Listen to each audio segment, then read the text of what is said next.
Anil Kaushik Mathematics presents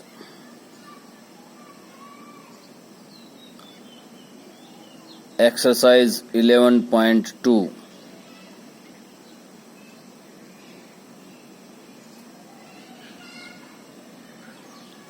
प्रिय विद्यार्थियों, आइए करते हैं आज एक्सरसाइज 11.2 का फिफ्थ क्वेश्चन। फिफ्थ क्वेश्चन में क्या दिया गया है? The diagonals of a rhombus are 7.5 centimetre and 12 centimetre, find the area. मैंने आपको पीछे करवाया था कि एरिया ऑफ रोम्बस कैसे निकालते हैं। जब डायगोनल दिया हूं तो half into D1 into D2। तो यहाँ पर D1 क्या दिया हुआ है?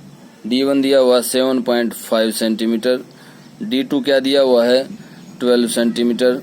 तो एरिया निकालने के लिए क्या करेंगे कि हाफ ऑफ 7.5 इंटू 12। तो इस तरह से जो भी आएगा वो क्या आ जाएगा? एरिया ऑफ रोम्बस आ जाएगा। अब आइए करते हैं सिक्स्थ क्वेश्चन। सिक्स्थ क्वेश्चन में क्या दिया गया है? Find the area of rhombus whose side is 5 centimetre and whose attitude is 4.8 centimeter. If one of its diagonal is 8 centimeter, find the length of the other diagonal. देखिए, एक rhombus दिया हुआ है इस तरह से, ध्यान से समझिएगा।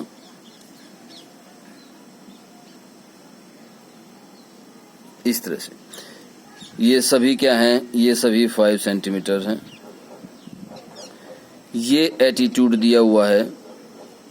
एटीट्यूड कितना दिया हुआ है? 4.8। ये 4.8। तो क्या लिखेंगे? Side of rhombus 5 centimetre, height of rhombus 4.8 centimetre. अब एक डायगोनल और दिया हुआ है। ये डायगोनल दिया हुआ है D1। डायगोनल क्या दिया हुआ है? 8 सेंटीमीटर। ये 8 दिया हुआ है और वो क्या निकालने की कह रहा है? D2 निकालने की कह रहा है। हम इसको D2 से रिप्रेजेंट कर देते हैं। तो डायगोनल D1 8 सेंटीमीटर और D2 हमें फाइंड आउट करना है। देखिए कैसे।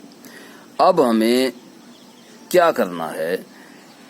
इस रोम्बस को हमें एक बार एज ए पैरेललोग्राम ट्रीट करना है और एक बार रोम्बस ट्रीट करना है, या आप दोनों से ही रोम्बस कर लीजिए और रोम्बस का एरिया दो तरीके से निकाल लीजिए।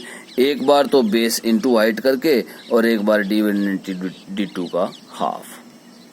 अब देखिए, मैं यहाँ पर एरिया ऑफ रोम्बस लिख रहा हूँ। एरिया ऑफ रोम्बस, देखिए रोम्बस पैरेललोग्राम होता है। पैरेललोग्राम होता है तो बेस इंटू हाइट उसका एरिया हो जाएगा। तो एक बार तो क्या कर देता हूँ मैं? बेस इंटू हाइट एरिया, और एक बार क्या कर देता हूँ? Half into D1 cross D2। अब देखिए हमें निकालना क्या है? D1 D2 निकालना। मैं इसको इस तरफ लिख लेता हूँ, हाफ इंटू D1 D2, और बेस क्या है हमारे पास? 5। हाइट क्या है? 4.8।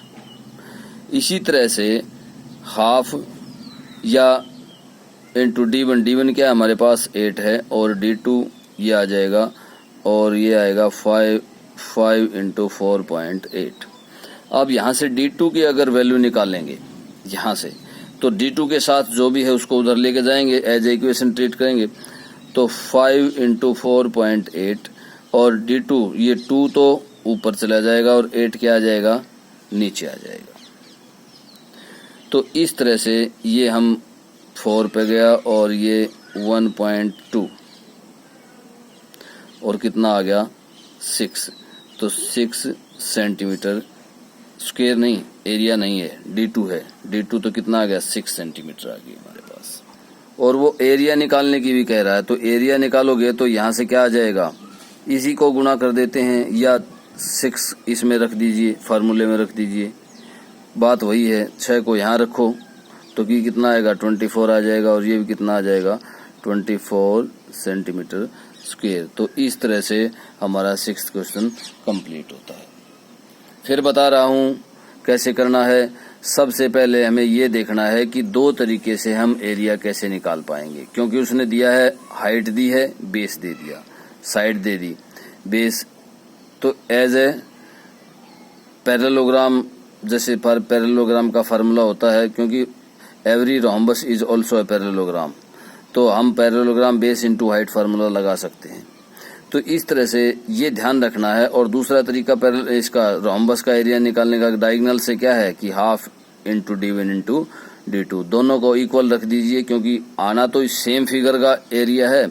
दोनों को इक्वल रखने के बाद हमारे पास क्या आ जाएगा, इस तरह से कैलकुलेशन करने के बाद हमारे पास आ जाएगा length of D2 and area आ जाएगा।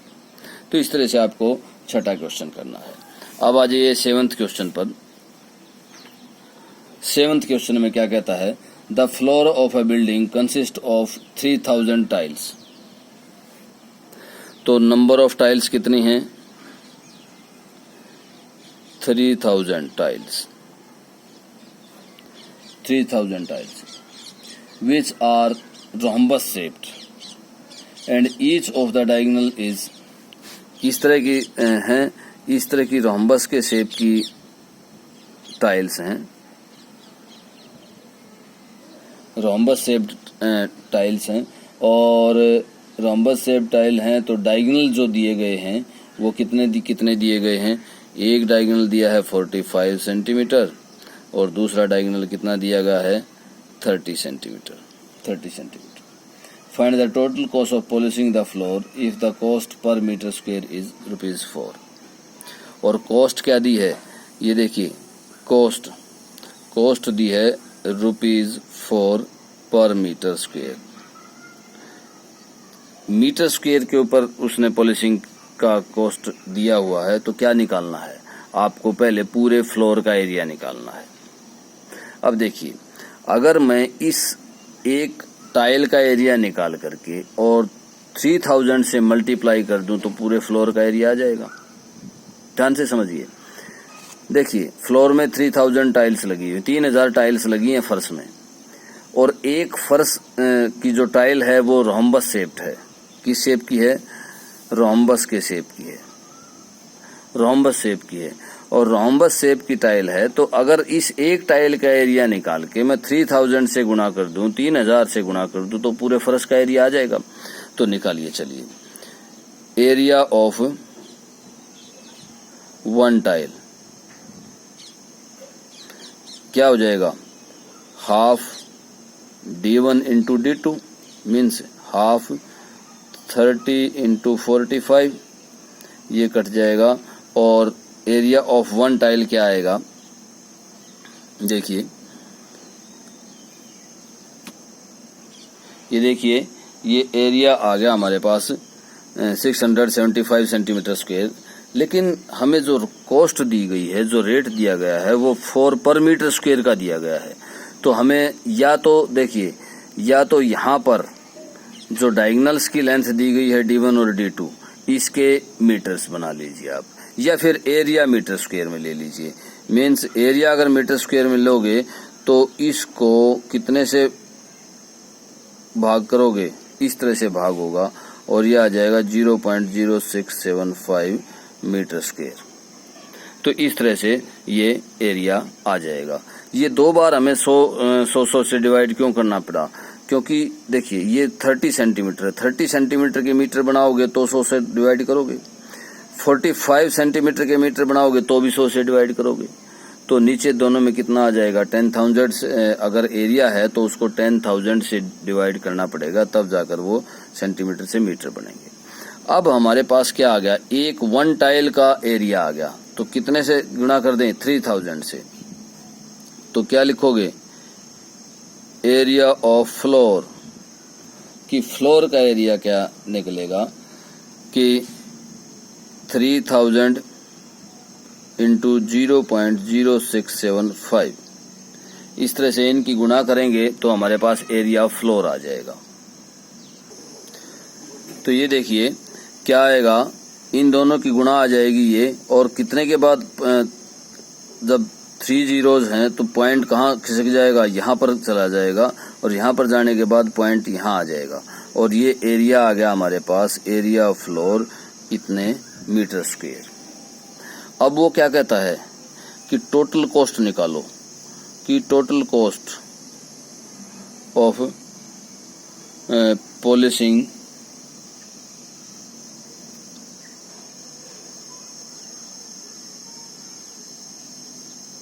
पॉलिशिंग द फ्लोर क्या आ जाएगी, टोटल कॉस्ट।